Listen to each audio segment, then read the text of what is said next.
Bonsoir, j'espère que vous allez bien. C'est une période là où il y a plein de virus qui traînent partout.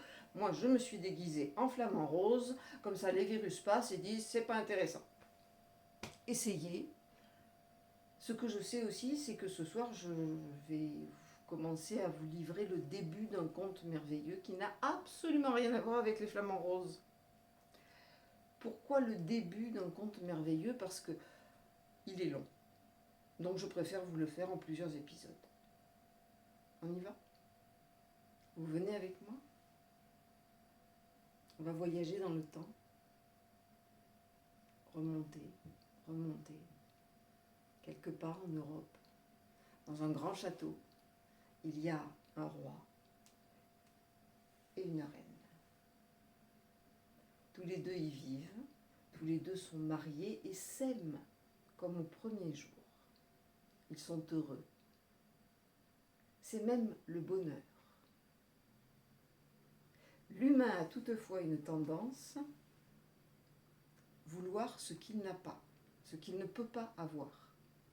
Et pour ce roi et cette reine, c'est un enfant. Ils ont fait venir les médecins de tout le royaume. Certes, le royaume est petit. Ils ont fait venir des médecins des autres royaumes. Alors ils en ont bu. Des potages, des potions. Ils en ont mangé des mixtures. Ils ont même subi des saignées. Rien n'a fonctionné. Une seule personne a été mise à l'écart de leur recherche, le sorcier. Un matin pourtant, ils y vont. Le désir est tellement fort. Le sorcier considère le roi.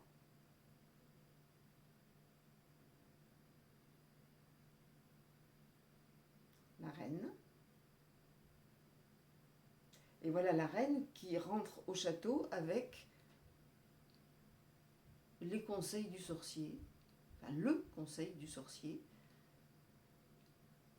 Prenez un oignon avec toutes ses peaux, vous le découpez vous-même et vous mangez tout, toutes les peaux. Elle le fait. Quelques semaines plus tard, le petit sourire qui habille son visage laisse présager que le conseil était bon. Tout le château est en joie, à commencer par la reine et le roi. Et de semaine en semaine, le ventre de la reine s'arrondit. Jusqu'au moment naissance de l'enfant. Oh, curieux enfant.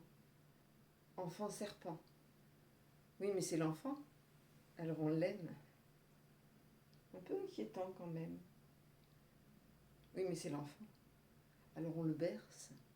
On lui chante des chansons. Et lui, il grandit. Au fur et à mesure qu'il grandit, les gens qui sont dans le château, autres que le roi et la reine, n'ont pas un regard très amical vis-à-vis de cet étrange enfant. Aussi, le roi et la reine décident de l'élever dans la plus haute tour du château. C'est là que va grandir le prince serpent. Et c'est ici que s'arrête notre premier épisode. Tralala! Prenez soin de vous et à la semaine prochaine.